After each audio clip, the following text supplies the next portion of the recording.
Hi friends, कसे तुम्ही सगळेजण. आज चला आपण बनवूया एक टेस्टी आणि थंडगार रेसिपी. त्याच्यासाठी मी अर्धा लिटर दूध घेतलेलं आहे आणि दूध हे मग असं पसरट भांड्यात घ्या आणि हे आपण उकळायला ठेवणार आहोत. ते 5-10 मिनटं जरा उकळलं म्हणजे ते अजून घट्ट होईल दूध आणि अजून थोडा कमी होईल. तर इथे बघा पसरट भांड्यामध्ये घेतल्यामुळे ते पटकन शिजण्यास मदत होते आणि आपली रेसिपी ती लवकर बनवेल. त्याच्यासाठी मी इथे असं पसरट भांड्यात घेतलेलं आहे आणि 10 मिनटामध्ये ते बघा एक उकळी आलेली आहे. ते उकळी आल्याच्या नंतर जी साई येते ती आपण ह्याच्यामध्येच मोडून घ्यायची आणि थोडं हलवून याचा मीडियम टू लो गॅसवर त्याला आपण शिजवून घेऊया. थोडं घट्ट होईपर्यंत आपल्याला हे दूध शिजवायचं आहे. तर इथं मी 10 ते 12 मिनटं याला मस्तपैकी शिजवून घेतलेलं आहे दुधाला. हे बघा थोडं एक मिनटं जरा हलवलं तरी करू शकता.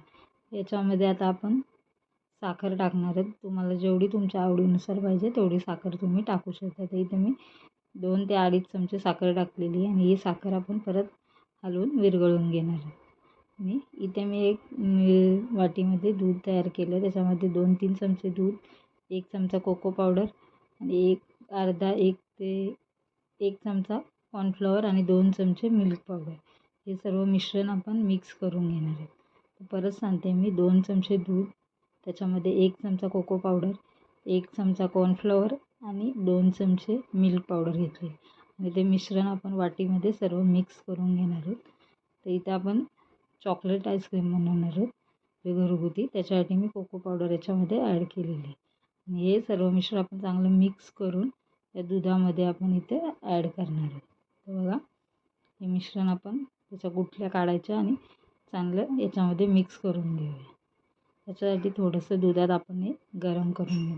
कारण कसं थोडं डायरेक्ट गरम दुधात टाकलं तर त्याच्या गुठल्या होऊ शकतात म्हणून आणि ते चांगलं लागणार नाही म्हणून त्याच्यासाठी पहिलेच थोडं दुधात मिक्स करून घेऊया. ते बघा इथे मी चांगलं परत मिक्स करून घेते आणि दूध आपल्याला आता परत थोडं शिजवून घ्यायचं. ते इथे थोडंसं अजून मंद गॅसवर किंवा थोडा जर तुम्ही हलवणार असाल तर मीडियम गॅस ठेवला तरी चालू शकतो. त्याच्यामध्ये परत सतत हलवत असं, कारण जर कॉर्नफ्लॉवर वगैरे टाकल्यामुळे ते दूध थोडं कढईला लागू शकतं, करपट वगैरे वास येईल. त्याच्याऐवजी असं थोडं हलवत बसलं तरी होऊ शकतं. ते बघा आता पूर्णपणे असं अजून 10 मिनटं आपण शिजवून घेणार आहे. थोडं तरी घट्ट दूध झाल्यावर त्यानं चांगलं होईल. हे बघा आता मिश्रण घट्ट होण्यास सुरुवात झालेली आहे. पूर्ण दूध जेवढं होतं त्याचा त्याच्यापेक्षा कमी दूध झालेलं आहे.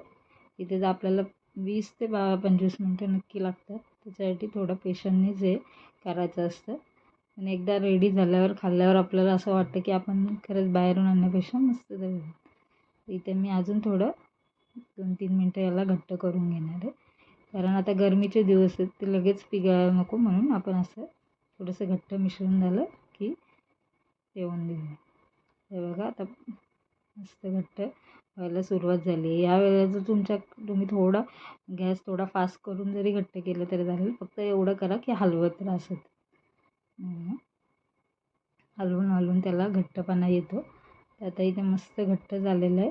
इथे मी गॅस बंद करणार आहे आणि मस्त पूर्णपणे त्याला थंड करून घ्यायचं आहे. मिश्रणाला तुम्ही झाकण देऊन किंवा असं जाळीदार काहीतरी झाकण देऊन त्याला पूर्णपणे थंड करून घ्या. इथे बघा थंड झाल्यावर ते घट्ट होतं म्हणून जेवढं थोडंसं त्याचा लिक्विड असेल तेव्हाच तुम्ही बंद करा. हे आता मी हे मिक्सरच्या भांड्यात हे पूर्ण सर्व टाकलेलं आहे मिश्रण.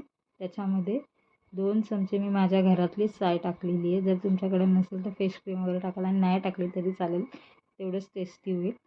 फ्रेश क्रीम टाकलेली आहे आणि त्याच्यामध्ये आपण टाकणार आहोत थोडंसं इथे चॉकलेट सॉस.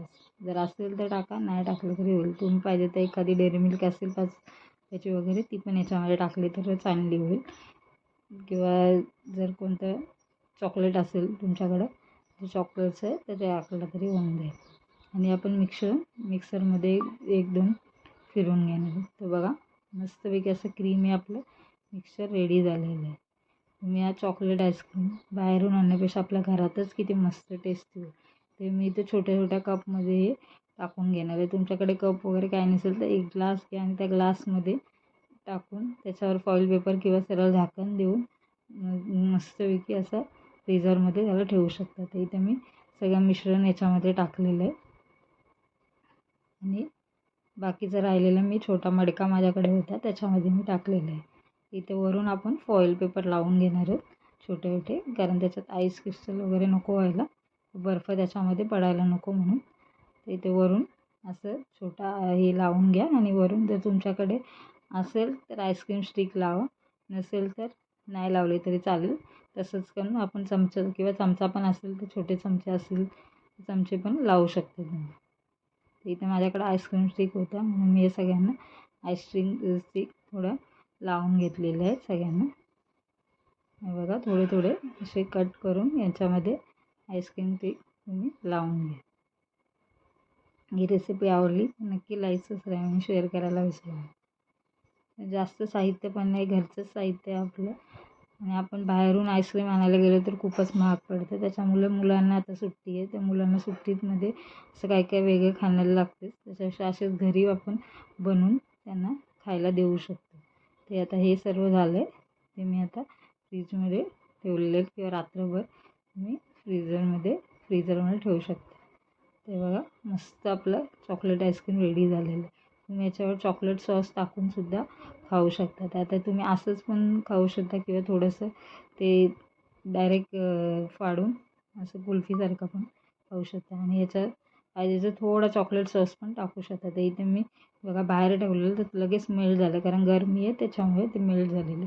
इथे मी थोडेसे ड्रायफ्रूट टाकले होते. आता तुम्ही थोडे चॉकलेट चिप्स आणि चॉकलेट सॉस टाकलं तरी ते मस्त टेस्टी आणि तर इथे बघा मी मडक्यामध्ये पण केलं होतं. मी ते पण मस्त कुल्फी झालेली आहे आपली रेडी चॉकलेटवाली. Thank you for